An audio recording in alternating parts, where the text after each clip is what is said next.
I'm Senator John McCain, and it's always a pleasure to be back in Ukraine.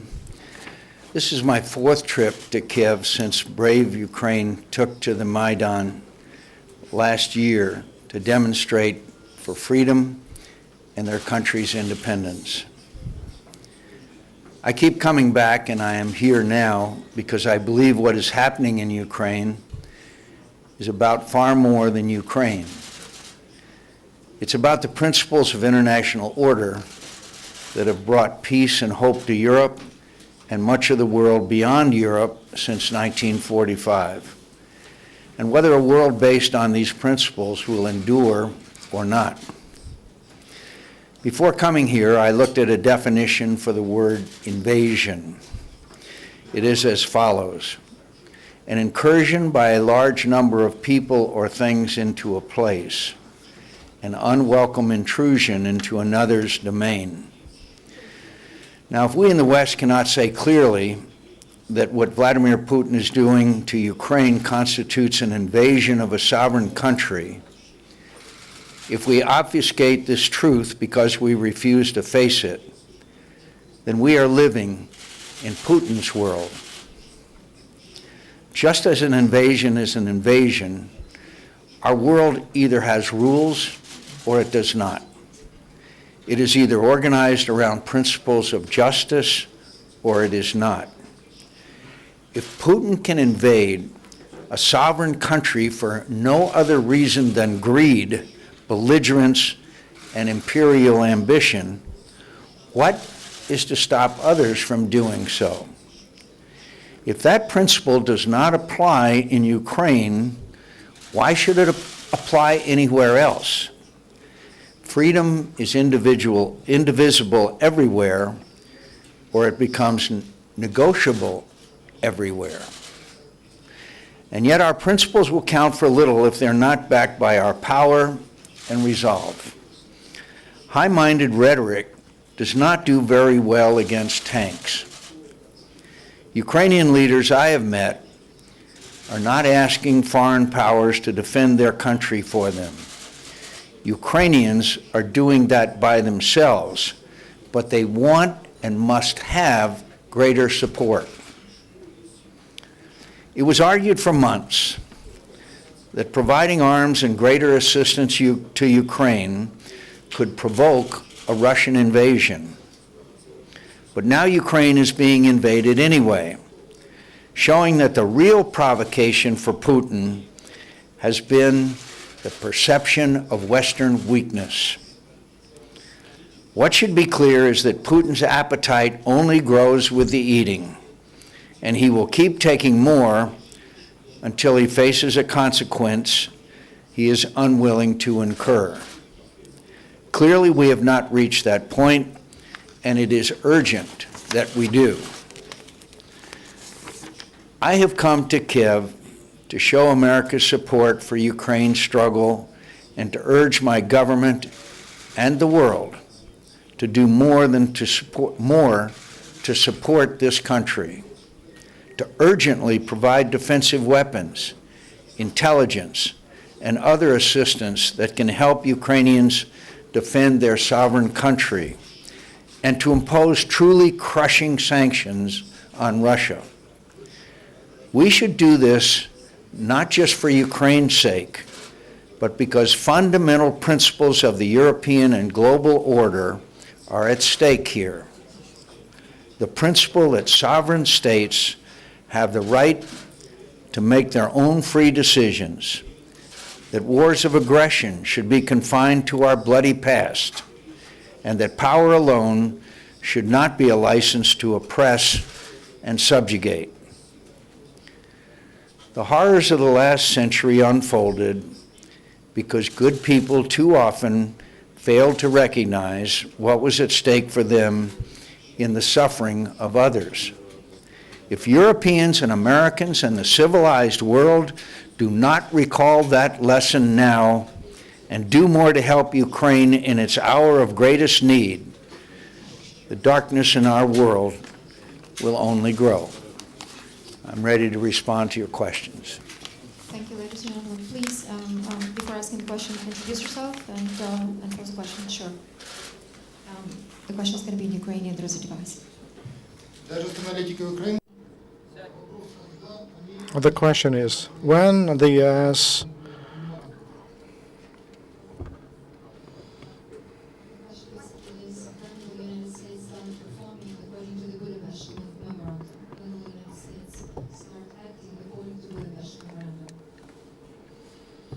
I'm sorry to say we should have acted according to the Budapest Memorandum long ago.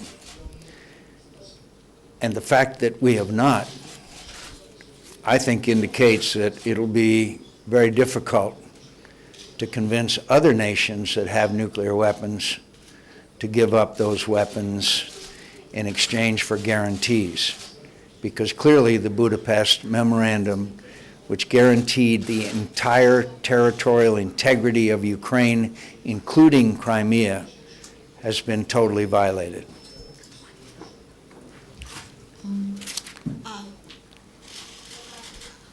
Just 1 second. Wait a sec, I have my... Yes. Natalka Bisna, Studio 1+1. Is there any chance that we in Ukraine and the entire world will see the American weapon in checkpoint Izvarine in Luhansk region in Ukraine? I'm not sure I understood that question. Did you? I can repeat it actually. Is there any chance that Ukraine and the whole world will see the American weapon in checkpoint Izvarine in Luhansk region this year? Well, I'm not sure I, again, truly understood your question, but I do believe that events in Luhansk and now Mariupol, where Russians are closing in there, where the previous encirclement of Donetsk is now broken by the Russians because of the outright invasion of estimates of 4,000 Russian soldiers and tanks and heavy equipment. And it's very clear, unless they are stopped, that they will be achieving a land bridge to Crimea. They achieve a land bridge to Crimea, then the next step is pressure on Moldova, whereas we know Transnistria has 1,400 Russian peacekeepers, and already Vladimir Putin is putting pressure on the Baltic states as well. That a specific checkpoint, frankly, I am not that familiar with. I think, Senator, the question is there a chance that there would be supply of U.S. weapons to Ukraine to help it protect and defend itself this year?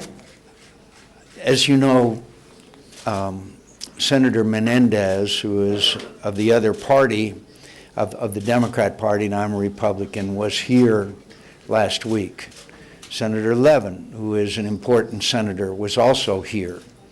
We are committed to doing everything we can to convince our government and our colleagues in Congress to pass legislation which would then allow and require the supply of arms and defensive weapons to the Ukrainian military.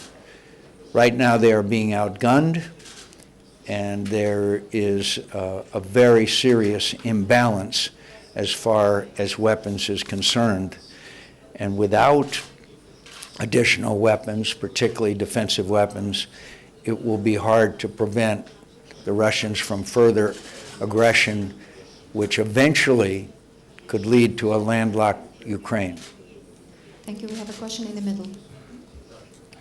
I'm Nikolai Vorobyov. I'm Ukrainian journalist. Thank you, Mr. Senator, and thank you for your support. We met in DC in Atlantic Council like 3 months ago during your presentation. So I have, and since that time, the situation has changed dramatically in Ukraine. So I have 3 short questions. The first is, what do you expect? What will be consequences after the NATO summit right now in Wales, in Great Britain? The second question is about... Could I answer that one first and then take the second? Yeah. What we are hoping fervently hoping that there would be agreement for additional sanctions against Vladimir Putin. That is what was promised if Vladimir Putin committed further aggression. There is no doubt that we've now turned into an outright invasion. And so we would hope that very stringent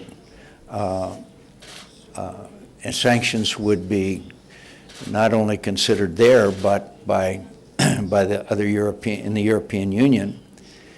But also, I hope there would be a commitment to provide Ukraine with the defensive weapons they need.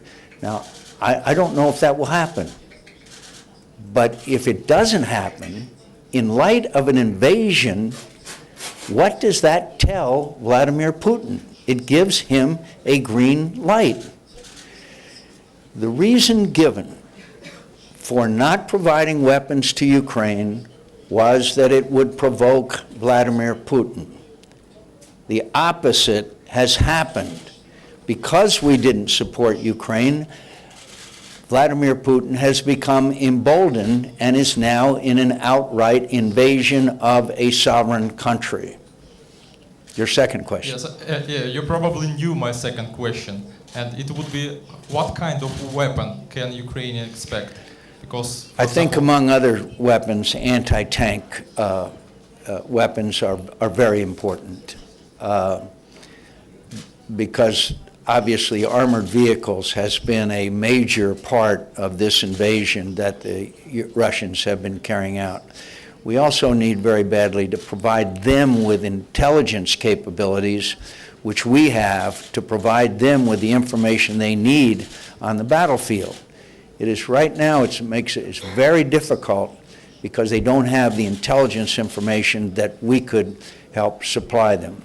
Other equipment of all kinds and of anti-armor, anti-air even, all kinds of defensive weaponry, all of which they do not have at this time.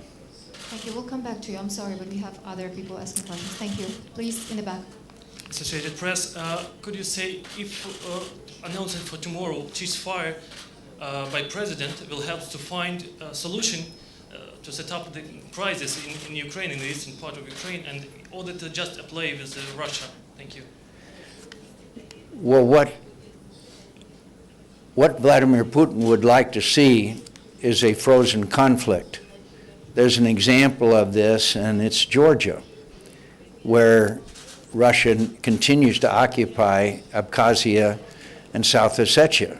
Moldova, where there continues to be in Transnistria 1,400 Russian, quote, peacekeepers.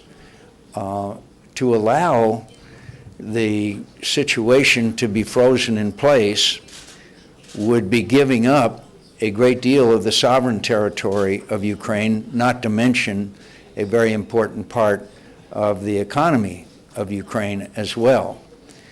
There must be a withdrawal of Vladimir Putin's military from the border. Until this invasion took place, the Ukrainian military was doing pretty well. They had both Donetsk and Luhansk surrounded, and they were succeeding. And obviously, now that whole situation has been badly reversed. Sir, we have a question in the front. Radio Free Europe, Yana Politica. From your point of view, do sanctions work in the way they should, in the way that America and Europe planned? Sanctions do work, but these sanctions have been basically a slap on the wrist. They have not really done significant harm to the Russian economy. And Vladimir Putin is willing to sacrifice some of his country's economy to control eastern Ukraine and perhaps landlock Ukraine. Look, Vladimir Putin wants to restore the old Russian Empire.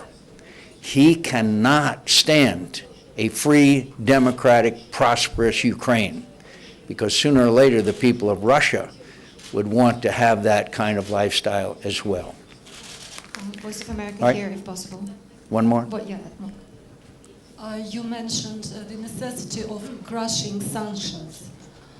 You mentioned the necessity of crushing sanctions. To your opinion, are there any sanctions that could stop Putin at this stage? And what kind of sanctions that must be? Well, I think, first of all, it'd have to be sector sanctions rather than individual people or individual institutions. It would have to be sector sanctions, and they would have to be very severe. And some of them may be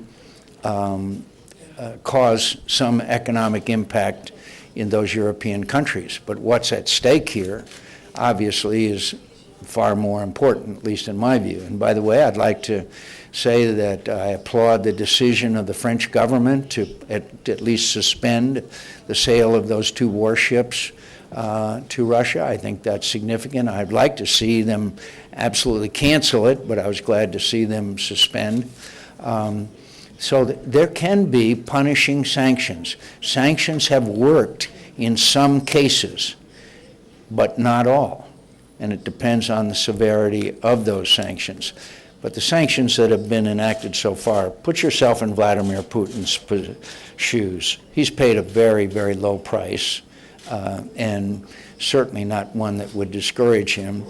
Yes, the ruble has fallen and their stock market has fallen some, but his popularity in Russia is way up, and his overall goal, as I said, to restore the Russian Empire is he's making significant strides. And again, he cannot afford a free, prosperous, democratic Ukraine, because sooner or later the Russian people would want the same thing. Thank you very much. Thank you. Thank you for your presence. Thank you. Дякуємо, колеги. Ми на сьогодні завершуємо.